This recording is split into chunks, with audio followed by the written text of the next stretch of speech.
जितना बुलंद नाम है उतनी बुलंदी से जवाब दीजिएगा मोमिनीन। नारे तकबीर, नारे तकबीर, नारे रिसालत, नारे रिसालत, नारा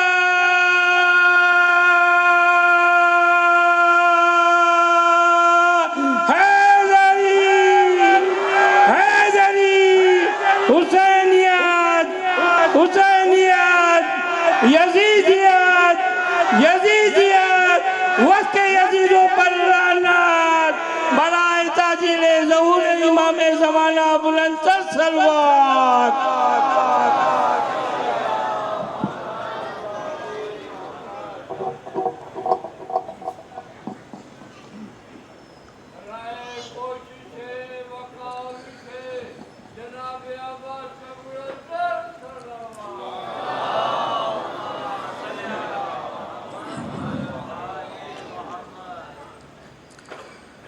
जब तक मोमिन आगे आए एक मिलके दुआ इमाम ज़माना पढ़ लें। बिस्मिल्लाहिर्रहमानिर्रहीम। अल्लाहुम्मा कुल्ल वलियकल हुज्जत इब्निल हसन सलवातुका अलैहि वाला आबाद फ़ी हाज़िहि साअ व फ़ी कुल्लि साअ वलिय्यन व हाफ़िज़न व काइदन व नासिरन व दलीलन व आइना हत्ता तुस्किनहु अर्दका तौवा व तुमत्तिअहु फ़ीहा तवीला।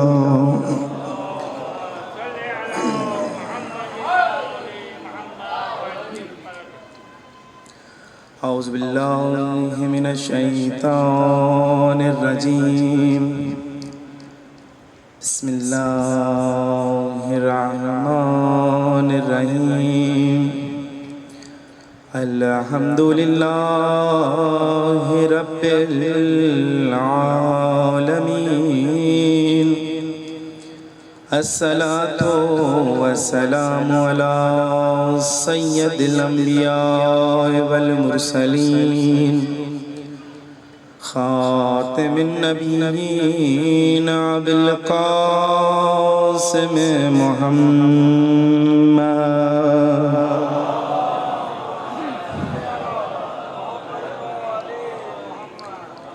वालिहि तय्यबीन ताहिरीन अल मासूमीन अल मज़लूमीन। अम्मा बअदु फ़क़द क़ाल अल्लाहु तबारक व तआला फ़ी किताबिहिल मजीद वल फ़ुरक़ानिल हमीद व क़ौलुल हक़्क़। बिस्मिल्लाहिर रहमानिर रहीम। कुल ला अस्अलुकुम अलैहि अजरन इल्लल मवद्दता फ़िल क़ुरबा। सल्लल्लाहु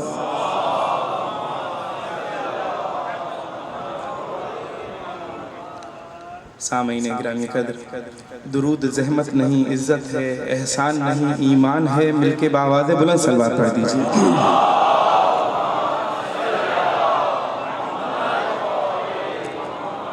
तमाम मिदहत, तमाम तारीफ़ें वक्फ़ हैं उस परवरदिगार के लिए जिसने ज़मीन की बेरंगियों को बहारों से, संगलात चट्टानों को आबशारों से और कायनात के अंधेरों को 14 के नूर से मुनव्वर कर दिया।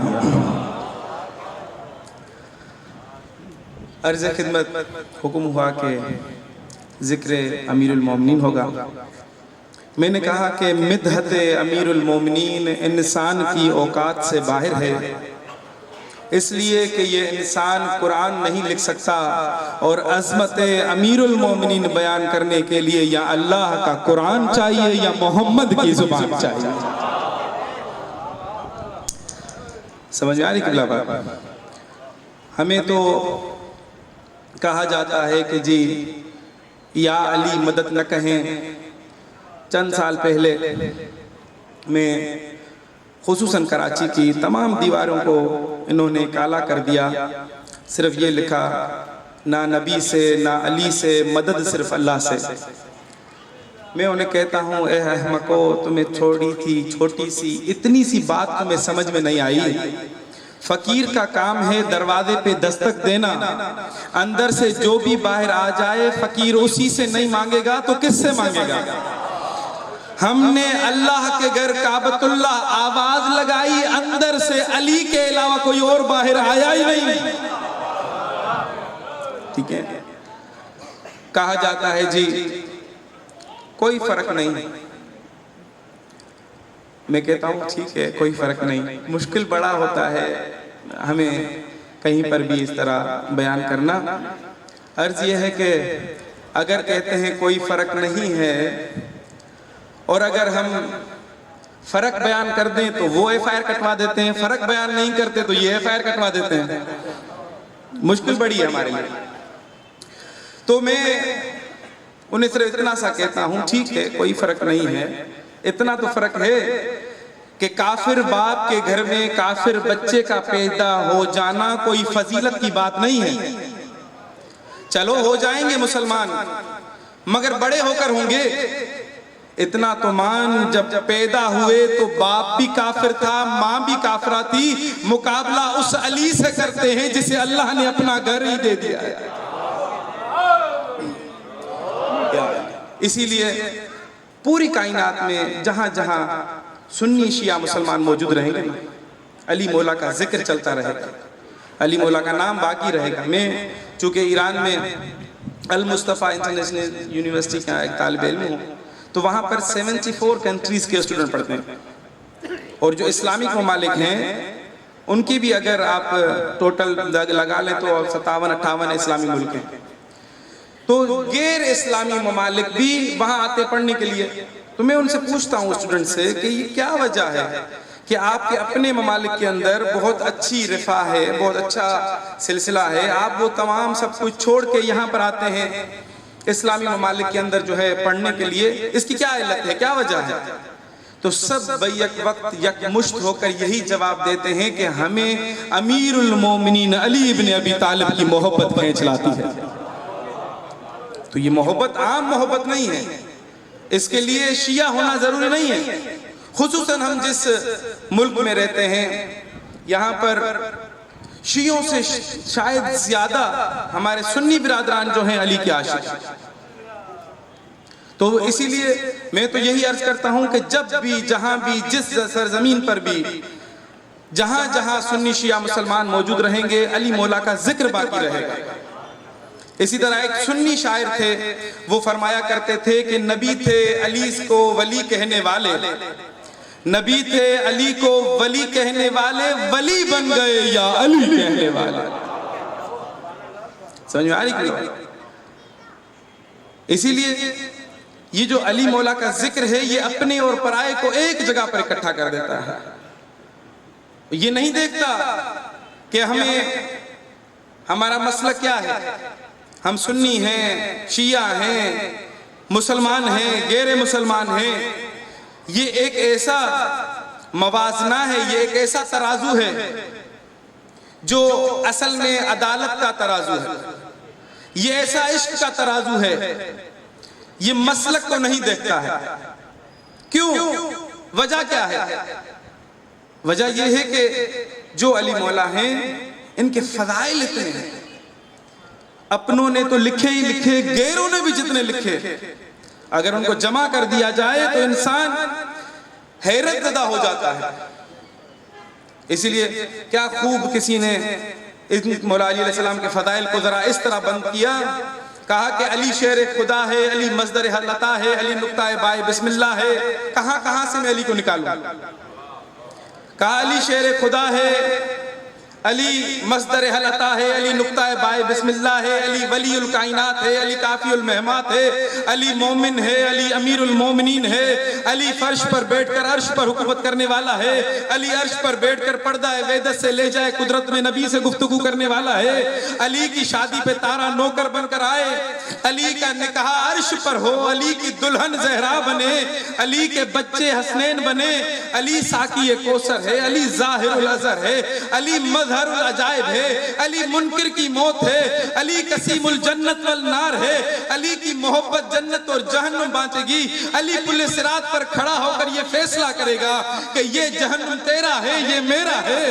अली आदम की तौबा को कबूल कराने वाला है, अली नूह की कश्ती को पार लगाने वाला है, अली इब्राहिम की आग को गुलदार बनाने वाला है, अली यूसुफ को कुएं से बचाने वाला है, अली ईसा को मसीहाई सिखाने वाला है। ये अल्लाह का वो वली है जो मज़हर जली है, कुरान में सालिहुल मोमिनीन है। अली मौला वो रसूल खुदा के बादशाह और शहनशाह और वसी है जिनकी अदाओं पर आयत आ जाती है, जिनके सो जाने पर आयत आ जाती है, जिनके बढ़ बढ़ के हमला करने पर आयत आती है, जिनके सो जाने पर आयत आ जाती है। ये वो अल्लाह के वली हैं जो मज़हर जली है, कुरान में सालिहुल मोमिनीन है, तौरात में बर्रिया है, इंजील में ईलिया है। ये वो अली है कि अगर लाहूत चले जाएं तो लाहूत को लामकां बना देते हैं, और अगर सिंध की धरती पर आ जाएं तो सिंध की धरती को वलियों की धरती बना देते हैं।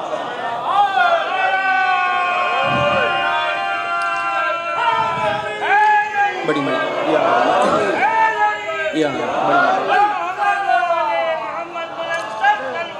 अल्लाह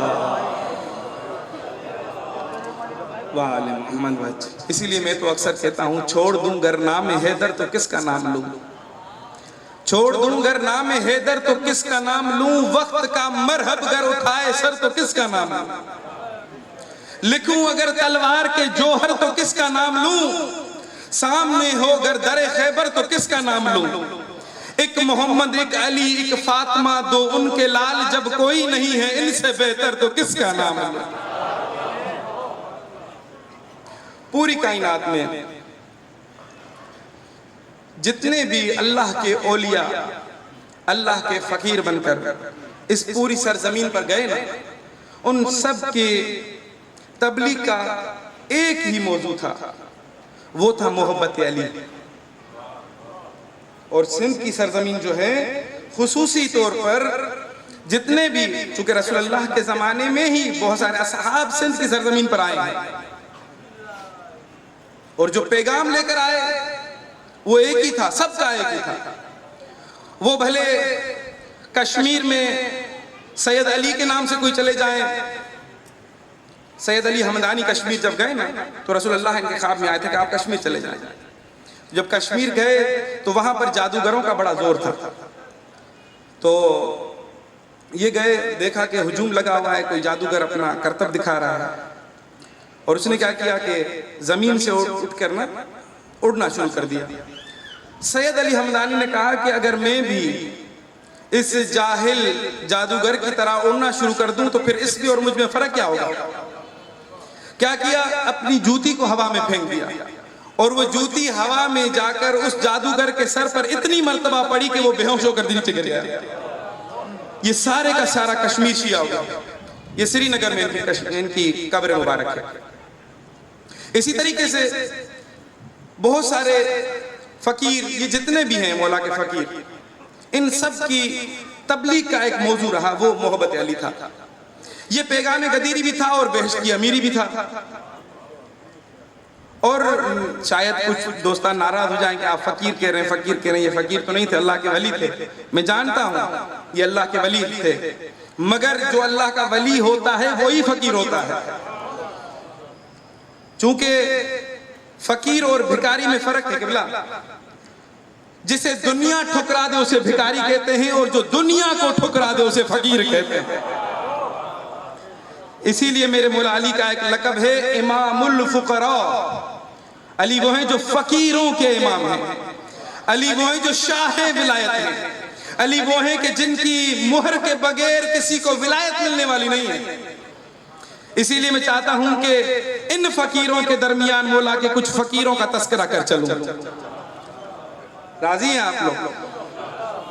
हजरत जलालुद्दीन रूमी, ये बहुत बड़े शायर थे, आज भी इनके अशार से फ़आल निकाली जाती है, और इनका तखल्लुस था मौलवी। आज भी हम शायद 8वीं जमात नहीं 10वीं 11वीं 12वीं में जो अशार उर्दू के यहाँ कहीं पढ़ते हैं, तो मौलवी के नीचे, अशार के नीचे लिखा होता है मौलवी, ये वही मौलवी हैं जलालुद्दीन रूमी। ठीक है, बहुत बड़े शायर गुजरे, बहुत बड़े आलिम थे। इनका तखल्लुस पड़ा ही इसलिए, मौलवी कहते हैं जो सबसे बड़ा आलिम है, तो इनका तखल्लुस पड़ गया। इनका नाम था जलालुद्दीन रूमी और तखल्लुस क्या हुआ, मौलवी। अच्छा, एक दिन जलालुद्दीन रूमी के सामने से हजरत शम्स तबरेज का गुजर हुआ। मेरे साथ हैं कि नहीं? चूंकि शम्स तबरेज की कब्र आज मुल्तान में है, मगर ये मुल्तान खुद सिंध में था। सिंध की सरजमीन एक बहुत बड़ा खिता था, दो खिते थे, हिंद और सिंध। सिंध इतना ही बड़ा था जितना हिंद है आज। बहुत सारा हिस्सा मुंबई ये सिंध में था, आपका मुल्तान सिंध में था, आधा बलूचिस्तान ये सिंध में था। सिंध एक बहुत बड़ा खिता था। और चूंकि सिंध की सरजमीन पर मौला के ऐसे फकीर बहुत ज्यादा थे, यही वजह हुई कि उन फकीरों की वजह से आज घर घर पर अलम लगा हुआ है। ठीक है, ये उनका काम था, ये उनकी तबलीग का नतीजा है जो आज आप देख रहे हैं। तो मौला अली की दुश्मनी में सिंध को छोटा किया गया, सिंध को तोड़ा गया। कभी आधा किसी जमीन को दे दिया गया, आधा किसी को दे दिया गया। इल्लत ये थी कि अगर ये खित्ता छोटा होगा तो इस पर बेहतर तरीके से काम किया जा सकता है और ये लोग डिवाइड हो जाएंगे, शिया ये मुहिब अहले बैत डिवाइड हो जाएंगे। हमारी जितनी भी सकाफत है ये इस्लाम है, सिंध की सकाफत ऐन इस्लाम है।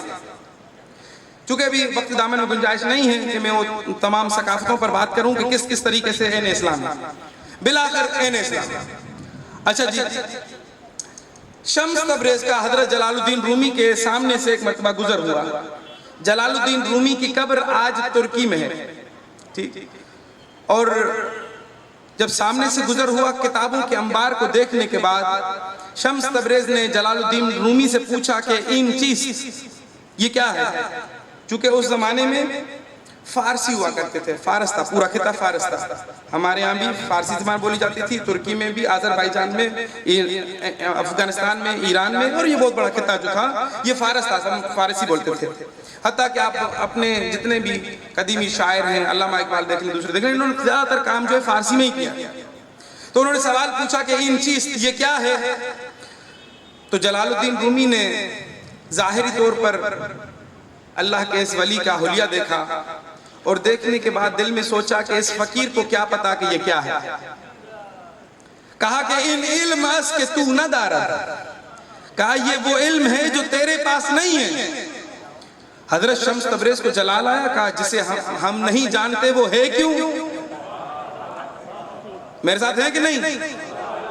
कहा जिसे हम नहीं जानते वो है क्यों। क्या किया, किताबों को उठाया, साथ में तालाब था, किताबों को फेंक दिया पानी में। जलालुद्दीन रूमी ने कहा कि कैसे, मसलन नाउज़ुबिल्लाह इस तरह कहा होगा कि पागल के साथ मेरा मुकाबला हो गया, क्यों मैंने इसको छेड़ा, इसने मेरी सारी मेहनत जाया कर दी। पहले तो आपस में बड़ा लड़े झगड़े, लड़ने झगड़ने के बाद जब कुछ नहीं हासिल हुआ तो एक कोने में जाकर रोने लगे। रोने वाले पर फकीर को तरस आया, समझ रहे हैं क्या? फकीर को तरस आया कि रोता क्यों है, आ मैं तुझे चुप करा दूं। ले गए दोबारा तालाब में, किताबों को अब जब बाहर निकाला तो क्या होना चाहिए था, गीली हो फट जानी चाहिए थी, मगर अब जब बाहर निकली तो उनसे गर्द और मिट्टी निकलने लगी। ये देखकर जलालुद्दीन रूमी पूछते हैं कि इन चीज ये क्या है। हजरत शम्स तबरेज जलाल में आके कहते हैं कि ये वो इल्म है जो तू नहीं जानता। इसके बाद 12 साल तक जलालुद्दीन रूमी ने शम्स तबरेज की गुलामी की, और गुलामी करने के बाद ये फिक्र कहे, कहता है मौलवी हरगिज ना शुद्ध मौलाना रूम, मौलवी हरगिज न शुद्ध मौलाना रूम था, गुलाम शम्स तबरेजी न शुद्ध। कहता है मैं उस वक्त तक आलिम ही नहीं बना जब तक अली के गुलाम की गुलामी नहीं की। और फिर कुछ 12 साल के बाद जो है इन आपस में कुछ हासदीन ने इनके दरमियान कोई ऐसी बात की जिससे हजरत शम्स तबरेज़ी इनसे नाराज होकर चले गए और यहाँ आ जाते हैं सिंध में। तो ये उन्हें तलाश करते रहते हैं, नहीं मिले। तो इनकी जुदाई में दीवान शम्स तबरेज जो लिखा है, ये जलालुद्दीन रूमी ने लिखा है। दीवान शम्स 25,000 बेत, यानी हर बेत 2 लाइन का होता है। 50,000 लाइनें सिर्फ इनकी जुदाई में लिखी हैं। ये एक इरफान की बहुत बड़ी मंजिल है। जो लोग इरफान सीखना चाहते हैं वो दीवान शम्स तबरेज का मुताला करते हैं। सलवात पढ़े मोहम्मद वाले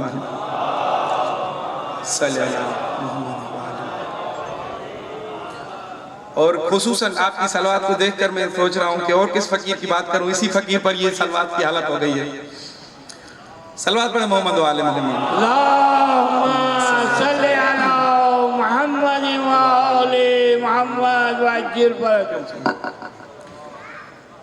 कलंदर लाल शहबाज को तो खुसूसन सारे सिंध वाले जानते हैं। इनके दादा की कब्र मौला हुसैन के गुंबद के साथ है।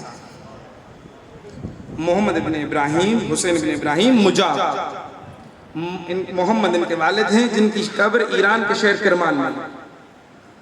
और इनके दादा की, यानी कि मुस्तकिल दादा नहीं है, उन्हीं की नस्ल से। और उन्हें मुजाब इसलिए कहा गया, इब्राहिम मुजाब, ठीक, मुजाब इसलिए। आप खुदावंद मुताला आप लोगों को करबला ले जाए, और जो गए हैं वो इस बात की गवाही देंगे कि जैसे ही बाबे किबला से अंदर वारिद होंगे, उल्टे हाथ पे देखेंगे हबीब इब्न मदाहिर की कब्र है, और सीधे हाथ पर मोहम्मद हुसैन इब्न इब्राहिम मुजाब की कब्र है। और मुजाब इन्हें इसलिए कहा गया कि जब जब इन्होंने जरी को सलाम किया, अंदर से जवाब आया, और उसी जरी से ये सदा आई थी कि अपने बेटे को सिंध भेज। आज दुनिया ये कहती है, हमारे बच्चों को किताबों में ये पढ़ाया जाता है कि सिंध को मोहम्मद इब्न कासिम ने फतह किया। मैं कहता हूं जाओ जाके सिंध की गलियां फिरो, जाओ जाके सिंध का हर एक चौक फिरो, जाओ जाके सिंध का हर एक चौराहा फिरो। अगर तुम्हें सिंध के हर एक चौक और चौराहे पर तलवार लटकी नजर आए तो सिंध को मोहम्मद इब्न कासिम ने फतह किया है। और अगर सिंध के हर चौक पर गाजी का आलम है तो सिंध को कलंदर ने फतह किया है। ये मौला के फकीर आए हैं सिंध की धरती पर। और मूसवी सादात जितने यहाँ मौजूद हैं, इनके जो जद थे शाह अब्दुल करीम बुलड़ी वाला, फिर इनकी 11 नस्लें यहीं पर हैं। 5, 6, 7 बेटों की कब्रें एक दूसरे के पास जो पुश दर पुश आते रहे वहीं पर हैं। और फिर उनके एक बेटे शाह अब्दुल लतीफ बिचाई जो हैं, इनके वालिद साहब आते हैं मटियारी, और फिर यहाँ पर इनके वालिद की और खुद की कब्र मुबारक यहाँ पर है। शाह अब्दुल लतीफ बिचाई क्या कहते हैं मौला अली के लिए? सलवात पढ़े तो मैं आपको बताता हूँ।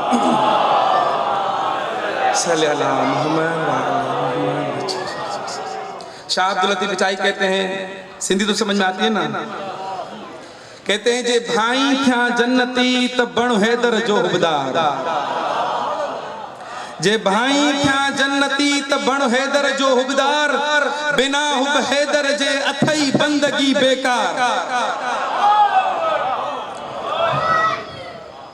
जे भाई थिया जन्नती तब बणो हैदर जो हुबदार, बिना हुब हैदर जे अथई बंदगी बेकार। पढ़ी लख नमाज़ूं करी हज हजार, तोखा बेहश्ता बेदार जो इश्क न थई अली।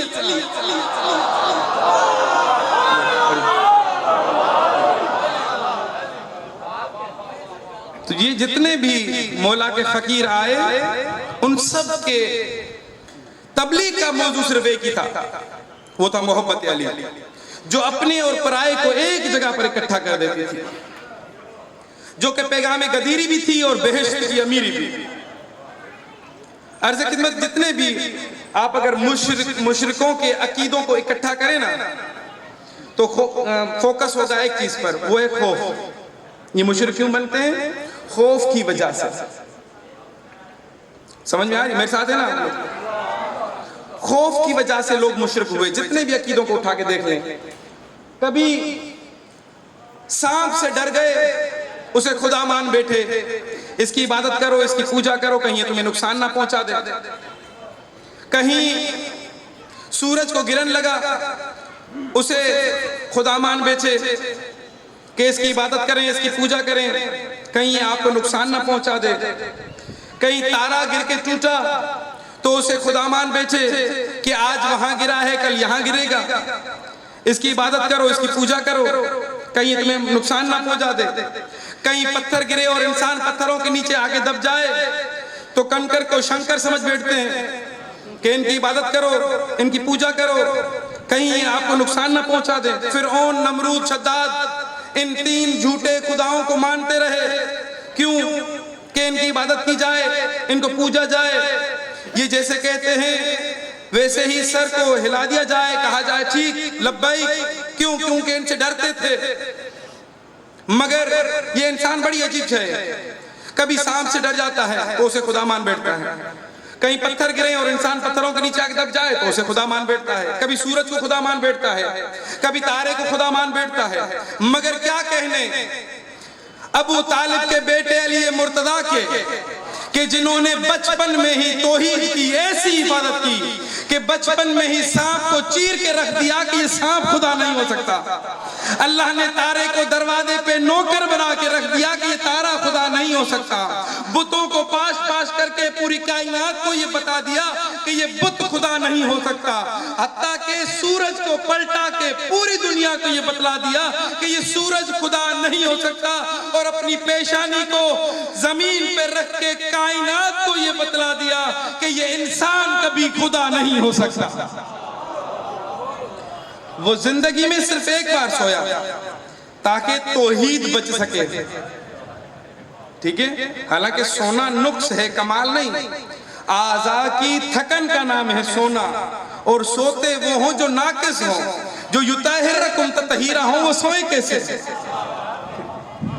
नींद एक कैफियत है और अली कैफियतों का इमाम है। नींद अली के ताबे है, अली नींद के ताबे नहीं। वो एक बार सो गया, मगर सोया बिस्तर मुस्तफा पर, सोया तलवारों के साए में। अगर ना सोता तो क्या होता? अल्लाह रब्बुल इज्जत कुरान मजीद में फरमाते हैं कि मुझे ऊंघ नहीं आती, मुझे नींद नहीं आती, और अगर ये भी जागता रहता तो फिर खतरा था, इसीलिए सो गया तलवारों के साए में, इसीलिए सो गया खतरात के अंदर। वो कत्ल हुए तो उस मस्जिद में पता है कि मेरा कातिल सो रहा है, मगर अली मस्जिद जाकर ये बता रहे हैं, ये दर्स दे रहे हैं कि अली कत्ल तो हो सकता है, मस्जिद नहीं छोड़ सकता। जिसे इबादत इलाही से इतना इश्क हो, जो अल्लाह की इबादत की मंजिलतों को समझने वाला हो, जो अल्लाह की माबूदियत के तमाम खजाने जानता हो, जो मुबल्लिग हो ला इलाहा इल्लल्लाह, जो दुनिया में आया तो काबतुल्लाह में, और दुनिया से गया फिर भी अल्लाह के घर से। जब बीबी फातिमा बिन्त असद जाती है ना काबतुल्लाह की तरफ, तो अचानक दीवार काबा शक होती है और बीबी चाहती है कि मैं जाऊं अंदर, चूंकि ये मरहला ऐसा था कि मुझे कोई पर्दा चाहिए। तो अचानक जहन में ये ख्याल आया था कि ऐसा ना हो कि जिस तरह मरियम को भी यहाँ से हटाया गया था, दुत्कारा गया था कि ए मरियम, ये इबादत खाना है, ये कोई जच्चा खाना नहीं, तो यहाँ से चली जा। तो वो बैतुल मक़दस से वहां से जाकर किसी खजूरों के साए में बैठ गई। तो ये ख्याल आया, तो शायर ने, क्योंकि यहाँ पर बहुत सारे शुअरा बैठे हैं, तो चाहता हूँ कि इनके ज़ौक़ को बढ़ा दूँ।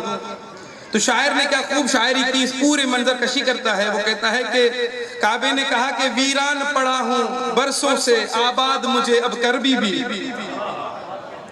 समझ रहे नहीं? इसी तरह सुनेंगे तो फिर नहीं सुनाएंगे। आई निदा ये गैब से जाती है तू कहाँ, बीबी पलटना चाह रही थी ना। आई निदा ये गैब से जाती है तू कहाँ, छोड़ दे तेरी दिल में है कोई वहम गुमा, छोड़ दे तेरी दिल में है कोई वहम गुमा, अरे तू कोई मरियम है कि तुझे कोई रोके यहाँ।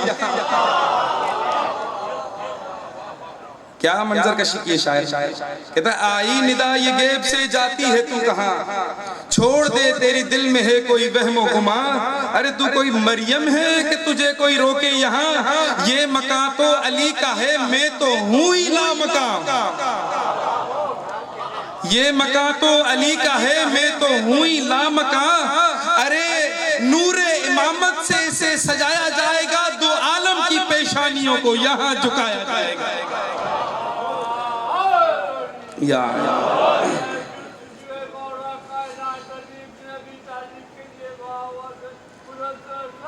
अल्लाहुम्मा सल्ली अला मुहम्मद व आले मुहम्मद बच्चे किबला फदाइल बहुत ज्यादा है। एक किताब है, छोटी सी किताब है, सैयद महमूद गीलानी सियालकोट के ये मुहक्किक थे, अहले सुन्नत से ये शिया हुए थे।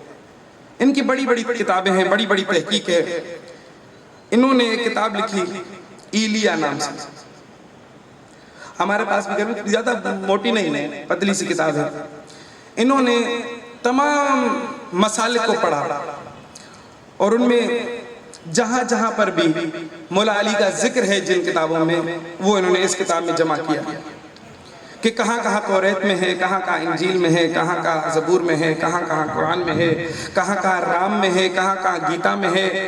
हर जगह जहां जहां पर भी उनको सदाकत मिली वहां वहां अली मौला का जिक्र उन्हें मिल गया। जहां जहां शराफत नजर आई वहां वहां अली मौला का जिक्र उन्हें मिल गया। जहां जहां उन्हें तकवा मिला वहां वहां अमीरुल मोमिनीन इमामुल मुत्तकीन का जिक्र उन्हें मिल जाता है। तो ये फदाइल बहुत ज्यादा है, मगर बात फकत फदाइल सुनकर उन पर नारे लगाकर चले जाने की नहीं है। मौला अली अलैहिस्सलाम की जात को तो दुनिया का हर बशर मानता है।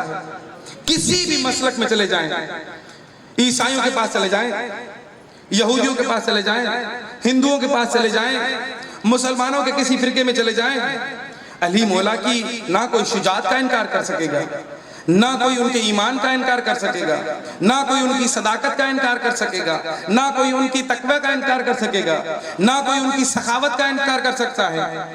तो दुनिया का हर बशर मान रहा, और हम भी अगर दुनिया के हर बशर की तरह हम भी मानते हैं तो फिर हम में और उनमें क्या फर्क हुआ। हम अगर अपने आप को अली वाला कहते हैं तो हमें कुछ और भी मानना होगा। वो सब मौला की जात को मानते हैं, मगर काम आगे है। मुहिम ये नहीं है कि मौला की जात को माना जाए, मुहिम ये है कि मौला की बात को माना जाए। जात को तो हर बशर मान रहा है, मगर बात को कौन कौन मानता है। अगर हम मौला की जात को मानते हैं और उनकी बात को ना माने तो बस फिर हम हकीकी आशिक अली नहीं है, हम हकीकी आशिक मौला अली नहीं है, बस हम हकीकी शिया नहीं है। हमें क्या करना है, मौला की बात को भी साथ साथ मानना है। जिस तरह एक छोटी सी मौला की बात, मौला फरमाते हैं, मौला ने तो इस तरह है कि समंदर को कूजे में बंद कर दिया है। मौला फरमाते हैं कि आप क्यों फेल क्यों हैं, आप रिश्तों में फेल क्यों हैं, क्यों लोग आपसे मोहब्बत नहीं करते, क्यों आप अनसक्सेसफुल हैं, क्यों आप मतलब पॉलिटिक्स के अंदर ठीक नहीं है, क्यों आप अपने घर में ठीक नहीं है, क्यों आप दूसरी जगहों पर कामयाब नहीं होते, स्कूल में कामयाब नहीं होते, आप अपने मदारिस में कामयाब नहीं होते, आप अपने मोहल्ले में कामयाब नहीं होते, लोग आपसे नफरत करते हैं, लोग आपसे पीछे हटते हैं। इल्लत क्या है, वजह क्या है। मौला फरमाते हैं बदबख्त तरीन है वो इंसान जिसका आज का दिन कल के दिन से बेहतर ना हो और आने वाला दिन आज के दिन से बेहतर ना हो। यानी मौला बता रहे हैं कि लाइफ एक कंटिन्यूअसली तस्किया नफ्स है, लाइफ एक कंटिन्यूअसली एडवांसमेंट का नाम है, आगे बढ़ने का नाम है। अगर हम आगे नहीं बढ़ते तो मौला की नजर में बदबख्त है, मौला की नजर में हम कामयाब इंसान नहीं है। बस अगर हम चाहते हैं कि कामयाब हो जाएं, हमारे जो रिलेशंस हैं अपने घर में, बीवी के साथ, बच्चों के साथ, भाइयों के साथ, बहनों के साथ, मोहल्ले में, अपने कुलीग्स के साथ, ऑफिस में, अब किसी और दफातर के अंदर, अगर हम चाहते हैं कि हमारे रिलेशंस अच्छे हो जाएं, बेहतर हो जाएं, लोग हमसे मोहब्बत करना शुरू कर दें, तो बस हमें चाहिए कि हम मौला की जात के साथ साथ बात को मानना शुरू कर दें और खुसूसन इस जबान पर कंट्रोल करें। इमाम फरमाते हैं कि 18 गुनाहाने कबीरा का ताल्लुक इस छोटी सी जबान में है और 100 से ज्यादा गुनाहाने सगीरा का ताल्लुक इस छोटी सी जबान से। इमाम फरमाते हैं अल्लाह ने इस जबान को 32 दांतों के कैद में रखा है, पिंजरे में रखा है। ए मोमिन, ए बंदे, ए इंसान, अगर तूने इस छोटी सी जबान को आजाद छोड़ दिया तो फिर ये तुझे चीड़ फाड़ के रख देगी, फिर ये तुझे कहीं का नहीं छोड़ेगी। हम मुश्किल कहां फंसते हैं? जब हम इस जबान को कंट्रोल नहीं कर सकते। अगर हमारे अंदर सोचने और समझने के बाद तहम्मुल आ जाए तो हमारी मुश्किलात आसान है। जिस तरह अली का शिया कौन है? वही है जो सच बोलता है। तो जिस वक्त भी झूठ बोल रहे हो ना तो समझ जाएं कि बस मैं अली का शिया नहीं। अपना तस्किया नफ्स खुद करें, जरूरी नहीं है कि कोई दूसरा आपको कहे। जब हम किसी का हक खा रहे होते हैं तो समझ लें कि हक खाने वाला अली वाला नहीं होता। अगर हम किसी पे जुल्म कर रहे हैं तो समझ लें कि हम अली वाले नहीं हैं। अगर हम मस्जिदों को तर्क कर रहे हैं सिर्फ इस वजह से कि लोग हमें कहते हैं कि भाई चूंकि अली मस्जिद में कत्ल हुए बस मस्जिद में हम नहीं जाएंगे, तो ये आपको राय रास्त से हटा रहे हैं। अली मौला ने तो मस्जिद को आबाद करने के लिए अपनी जान भी दे दी। उस मस्जिद में गए, बहादुर कितने हैं? बड़े बड़े बहादुरों को मौत ने ठोकर मार के गिराया, मगर अली मौला वो हैं जिन्होंने खुद मौत को ठोकर मार के कहा उठ अली आया है। तो वो उस मस्जिद में जाके बता रहे हैं कि अली कत्ल हो सकते हैं, मस्जिद नहीं छोड़ सकते। जिस तरह से ईसाई जब पंजतन आए ना इनके सामने तो पंजतन को देखकर ही उनकी जात को माना, उनकी जात को देखते ही मान गए, बात को नहीं माना, जात को माना। जात को देखते ही माने कि ये पंजतन, हम ऐसे चेहरे देख रहे हैं, अगर ये हाथ उठा ले, अभी हाथ उठाया नहीं, कहा अगर हाथ उठा ले तो ये पहाड़ जगह छोड़ दे। तो फिर तो मानना चाहिए था ना इनको, जब उन्होंने देखा कि ऐसी हस्तियां हैं सामने। सिर्फ जात को माना, बात को नहीं माना। रसूलुल्लाह का इतना मुबाहला हुआ, इतना पहले जो है इनकी टॉक्स होती रही, वो बातें नहीं मानी। मुबाहले में भी देखा कि हार हमारी है, मगर आ गए रसूलुल्लाह के पास, हाथ जोड़े, कहा या रसूलुल्लाह ये जो लानत का तोग है हमारे सरों से हटा दे। हम मानते हैं आप सच्चे हैं, मगर एक लुत्फ करें, एक मेहरबानी करें, हम आपको जिज़िया देंगे, सालाना इतने ऊंट, इतने घोड़े, इतनी जरा, इतनी गंदुम, इतना मालो दौलत, मगर हम पर ये लानत का तोग हटाएं। हम मानते हैं कि आप अल्लाह के रसूल हैं, मगर हम जहां हैं हमें वहां रहने दें। जंग तो हार गए, अब जो खुद मजलूम बन चुका था और ऐसे करीमों के सामने खड़ा था कि हमें माफ कर दो, तो करीमों ने तो माफ कर दिया। यही सिलसिला एक बार फिर होना है। कब होगा? जब इसी बीबी का 12वां जानशीन, इसी घर का 12वां जानशीन सैयदा का बेटा आएगा और हम में से न जाने कितने शिया इमाम को देखेंगे, चूंकि अगर जो जिंदा हुआ हुआ, जो नहीं हुआ तो नहीं। अल्लाहुम्मा सल्ली अला मुहम्मद व आले मुहम्मद। या इलाही। और उस वक्त इमाम को देखकर हम ईसाइयों की तरह कहें कि मौला हम जानते हैं कि आप सच्ची माँ के सच्चे बेटे हैं, मगर आप जो कह रहे हैं कि मैं यहां से रिश्वत लेना छोड़ दूं, मैं नहीं छोड़ सकता। आप जो कहते हैं कि मैं झूठ बोलना छोड़ दूं, तो ये मैं नहीं छोड़ सकता।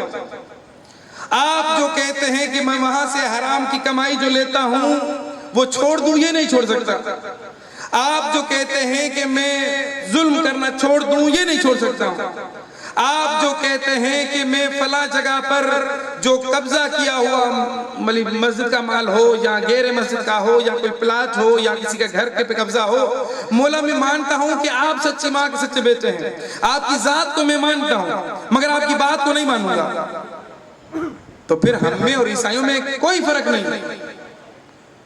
असल क्या है? मौला की बात को मानना। ठीक है, सलवात पढ़े मोहम्मद वाले मोहम्मद।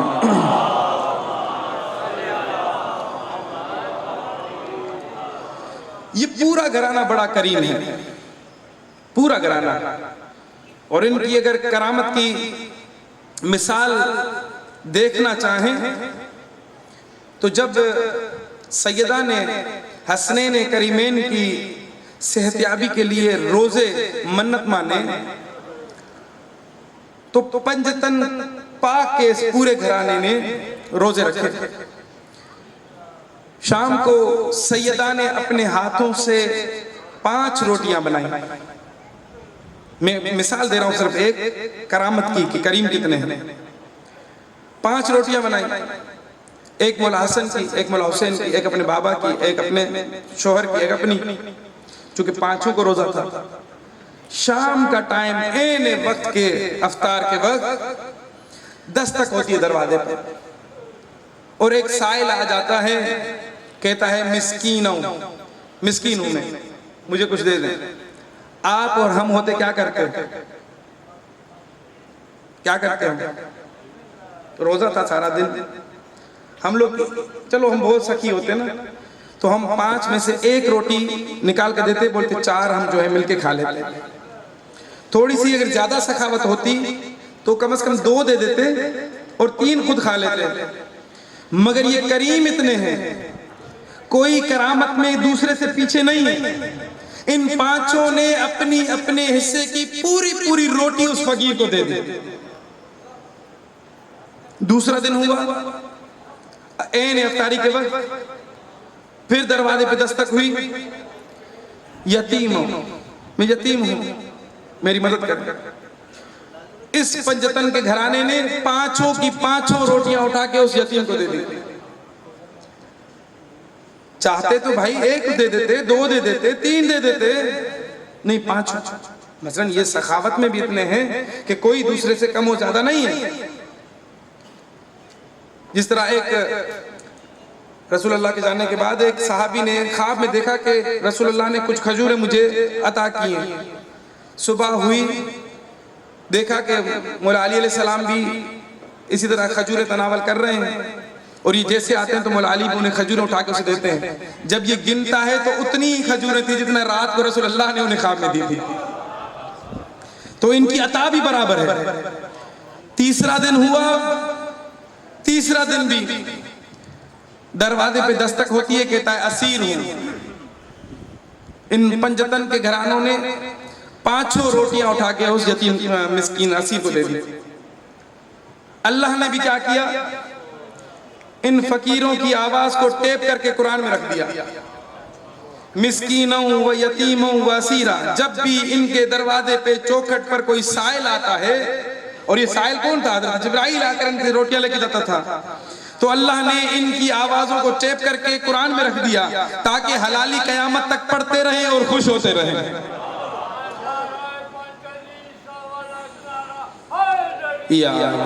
और वैसे मैं कहता हूं फरिश्तों तुम्हारा शुक्रिया, तुमने दरे ज़हरा से भीख मांगने का सलीका सिखा दिया।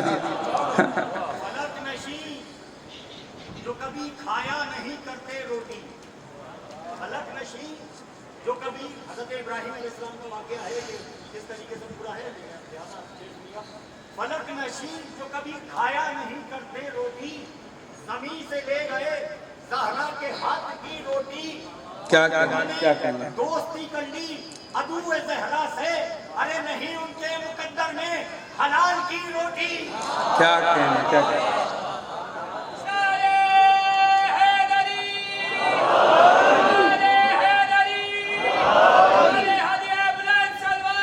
अल्लाहुम्मा सल्ली अला मुहम्मद व आले मुहम्मद। तो इसी तरह जितने भी इस घराने से जुड़े हुए अफराद थे वो मुती थे अपने वली के।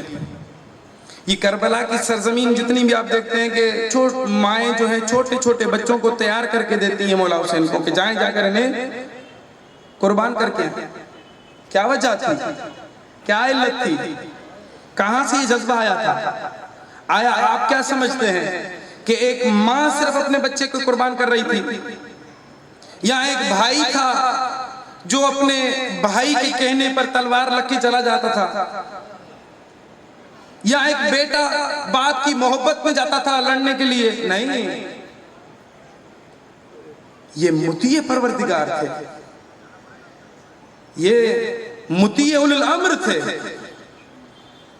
जिस तरह से कुरान मजीद में इरशाद रब्बुल इज्जत हुआ कि हमें अजर क्या चाहिए, कुल ला असअलुकुम अलैहि अजरन इल्ला अल मवद्दत फिल कुर्बा। ए रसूल ने कह दो मुझे कुछ नहीं चाहिए, हाँ अगर चाहिए तो मेरे अकरबा के साथ मवद्दत करें। अब इस साल में खुसूसन जितने ये मुहर्रम के 10 दिनों के अंदर मुख्तलिफ टीवी चैनल्स पर था, तो एक टीवी चैनल पर कहीं पर जिक्र छिड़ गया ऐसी आयत का, तो मैंने उन्हें कहा कि करबला के अंदर ये जितने भी थे मुती उलुल अम्र थे, चूंकि अल्लाह का हुक्म था कि ये जो पंजतन हैं इन पर इनके साथ मवद्दत करनी है। मवद्दत का ये उसूल था कि जिस जिस चीज से मोहब्बत करते हैं उसे कुर्बान करें। तो माएँ अपने बच्चों से मोहब्बत करती थी, उन्होंने कुर्बान कर दी अताअत परवरदिगार में। वो भाई भाई के साथ तो था मगर अताअत परवरदिगार में पाबंद था। तो जब मैंने ये कहा तो बहुत बड़ा हंगामा हुआ वहां पर पैनल में, और मेरे उस क्लिप को इवन उस प्रोग्राम को यूट्यूब पर या टीवी पर भी नहीं चलाया गया, यूट्यूब तक भी उसको अपलोड नहीं किया गया। तो फौरन जो बीच में नकीब थे उन्होंने कहा कि भाई, मतलब एक खलीफे का नाम लिया, कहा कि वो भी तो इसी अकरबा में मौजूद थे। मैंने कहा मैंने उनकी तो बात की ही नहीं है कि वो थे या न थे, कम से कम जो करबला में हुसैन था वो तो इस अकरबा में था। समझ रहे? ये इतनी मोहब्बत थी पंजतन के घराने की, और उस पंजतन के कड़ी की आखिरी कड़ी जो मौजूद थी यही वजह थी कि अगर कोई बाबा की कोई निशानी है, कासिम जैसा लाल 13 साल का है मगर अपने आका और सरदार पर, उस उलुल अम्र पर इस तरह जान कुर्बान करना चाहता है कि जब मौला पूछते हैं कि तुझे मौत कैसी नजर आती है, तो कहते हैं कि मुझे तो मौत का जायका शहद से भी ज्यादा मीठा नजर आता है। ये मुती थे, इसीलिए तो हजरत अबुल फजल का एक लक़ब था। और अभी भी अगर इंशाल्लाह इस मजलिस पाक के सदके में मौला आप सबको करबला ले जाए, मौला अब्बास के जो जितने दरवाजे हैं उसमें से एक दरवाजा जो है उसके ऊपर लिखा हुआ है अस्सलामु अलैका या अब्दुस सालिह मुतीउ लिल्लाहि व रसूल वल अमीरुल मोमिनीन वल हसन वल हुसैन। ये मुती थे, और इस तरह जिस जो इमाम जाफर सादिक अलैहिस्सलातु वस्सलाम से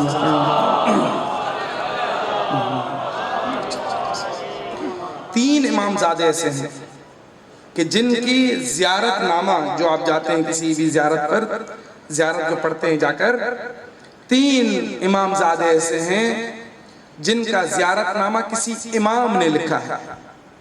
उनमें से एक हज़रत अबुल फजल अब्बास, एक जनाब अली अकबर, और एक बीबी मासूमा कुम। अब वो ज़ियारत हम तो मासूम जो 12 इमाम हैं, ये मासूम इमाम जो हैं, हम तो इनको वमा यंतिकु अनिल हवा का मिस्दाक जानते हैं। चूंकि रसूलुल्लाह ने कहा था कि अव्वलुना मोहम्मद, औसतुना मोहम्मद, आखिरुना मोहम्मद, व कुल्लुना मोहम्मद, हम सब के सब मोहम्मद हैं। बस जिस भी मोहम्मद से वो ज़ियारतनामा मंसूब है यानी वही परवरदिगार है। और वहां पर ये जुमला है कि मेरा सलाम हूं अब्द सालेह। ये अब्द सालेह कैसे बने, इतने मुती कैसे बने? कहा जिस तरीके से कोई नबी या इमाम अल्लाह और रसूल का मुती होता है, इस तरह से ये मुती थे। यही वजह है कि हर पूरा दिन हो गुजर गया ना, मौला हुसैन के साथ मिलकर लाशें उठाते लाते रहे, लाशें उठा के लाते रहे। एक वक्त आया कि जब देखा कि कोई और बचा ही नहीं, तो क्या कहते हैं अपने भाई से? कहते हैं आका अब तो मुझे मरने की इजाजत दे दे। अल्लाह अकबर। मौला ने कहा कि तुम तो मेरे लश्कर के सिपह सालार हो। तो दाएं देखते हैं बाएं देखते हैं, अर्ज अदब जोड़ के नीचे बैठ जाते हैं और फिर कहते हैं मौला वो लश्कर ही कहाँ? मौला हुसैन कहते हैं ठीक है अब्बास, अगर यही बात है तो तुम जाओ अपनी पालने वाली से पूछ कर आओ, अगर ज़ैनब तुझे इजाजत दे दे तो चले जाओ। अब्बास आते हैं, बड़े अदब से आकर अपनी आकाज़ादी से इजाजत लेते हैं, इज़्न दुखूल लेते हैं। बीबी कहती है हाँ अब्बास आ जा। बड़े मुअद्दबाना अंदाज में आकर गर्दन झुकाकर जानू झुकाकर बीबी के सामने बैठ जाता। बीबी ने देखा और देखने के बाद कहा अब्बास मैं समझ गई हूं तो क्यों आया है, मगर अब्बास मेरे बाबा ने सच कहा था। अब्बास तड़प उठते हैं, कहते बाबा ने क्या कहा था? बीबी ज़ैनब फरमाती हैं कि भाई अब्बास कि जब मेरे बाबा की हुकूमत थी ना कूफे में, और हम जब कूफे की तरफ आ रहे थे हमारा कारवान, तो बाबा ने मौला हसन से कहा कि बेटा हसन इस कारवान को पीछे रोको ताकि रात हो जाए, बाजारें बंद हो जाए, लोग अपने घरों को चले जाएं, फिर ज़ैनब के कारवान को लाना। कि मौला हसन ने पीछे कारवान को रोका, रात हुई। अब ये रात के अंधेरे में बीबी ज़ैनब का कारवान आया। का बाबा मेरे इस्तकबाल में खड़े थे, बाबा ने मेरे ऊंट की महार को पकड़ा और आगे चलने लगे। एक वक्त आया, एक जगह आई, मुझे कहा बेटी अपने महमल के पर्दे को हटाओ। अब जब मैंने महमल के पर्दे को हटाया तो बाबा ने कहा कि बेटी ये कूफे का बाजार है। मैं हैरत में पड़ गई कि बाबा ये तो बेटों को बाजारें दिखाई जाती हैं, ये बेटी को क्यों दिखा रहे हैं? कहा थोड़ा और आगे बढ़े तो कूफे का एक सदर दरवाजा आया, सदर चौक आया। मुझे कहा कि बेटी महमल का कपड़ा हटाओ। अब जब मैंने महमल का कपड़ा हटाया तो मुझे कहा कि बेटी ये कूफे का सदर चौक है। तो मैंने कहा अर्ज अदब जोड़ के कि बाबा ये जो बाजारें होती हैं, ये जो चौक होते हैं, ये बेटों को दिखाए जाते हैं।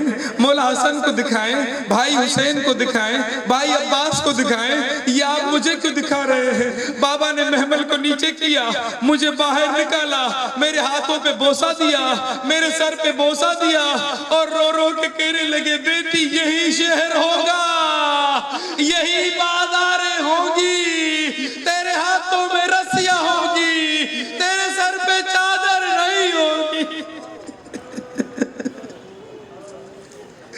मैंने बाबा से कहा बाबा अरे जिसका कोई एक भाई हो ना, उसकी भी बहन की तरफ कोई आंख उठा के नहीं देख सकता। अरे बाबा मेरे तो 18 भाई हैं। अल्लाह अकबर। ये कहा और कहने के बाद कहा अब्बास खड़े हो जाओ। अब्बास खड़े हुए, अब्बास के गले में बाजू डाले और कहने लगी अब्बास खुदा हाफिज, आप जाओ अब्बास। मैं समझ गई कि अब इन हाथों में रस्सियां बंधने का वक्त आ चुका है। अब्बास अब जाओ, अरे मेरी चादर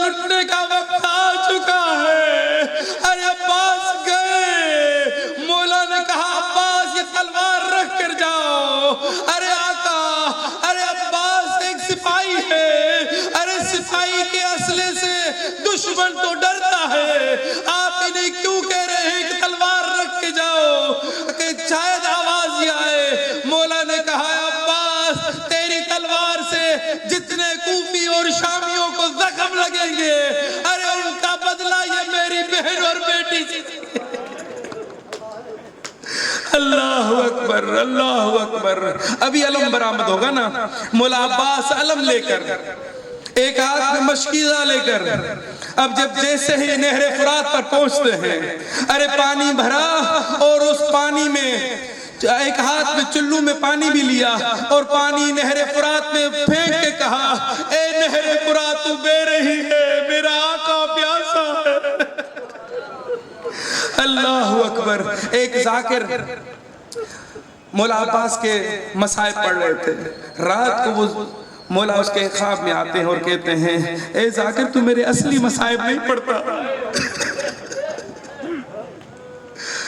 जाकिर फरमाता है, मौला मैं आपके बाजू कटने का जिक्र करता हूँ, मौला आपके सर पर गुर्ज खाने का मसाइब में पढ़ता हूँ, मौला आपके आंख पर तीर लगने का मैं मसाइब पढ़ता हूँ। मौला अब्बास कहते हैं, नहीं नहीं, अरे जैसे ही करबला के मैदान में जो भी शहीद हुए, जब वो जीन से जमीन पर आए तो अपने हाथों का सहारा लिया। अरे जब मैं जमीन पर आ रहा था, मेरे बाजू सलामत न थे, मेरे एक आंख में तीर लगा था, बड़ी कोशिश की उस तीर को निकालूं, न निकाल सका। मैंने अपने जानुओं में तीर को फंसाकर अरे सर को ऊपर करना चाहा, एक जालिम ने ऐसा गुर्द मारा कि मैं मुंह के बल जमीन पर आकर गिरा। अरे ये कहना था, मैंने कहा आका, अरे आप तो बगैर बाजुओं के करबला की रेत पर जमीन पर आए थे, मगर मेरी आका दादी ज़ैनब जब अपने भाई के लाशे से गुजरी, हाथ पसे गर्दन बंधे थे, अपने आप को ऊंट से इस तरह गिराया जिस तरह आप गिरे। अरे जैसे ही मौला हुसैन भाई अब्बास के लाशे पर आए, वसीयतें हुई। मौला अब्बास ने कहा, भाई मेरा लाशे को खेमों में न ले जाएं। मौला सिर्फ अलम लेकर वापस खेमों की तरफ बढ़े। बीबी सकीना ने अलम आता देखा, बच्चों को इकट्ठा किया और उन्हें कहा, अरे मैं ना कहती थी मेरे चचा पानी ले आए, अरे वो देखो परचम हमारे पास आ रहा है। अब जब नजदीक आए तो क्या देखा, उनके बाबा परचम लेके आ रहे थे। बच्चों से कहा, अरे बूंदों को फेंक दो, अब पानी नहीं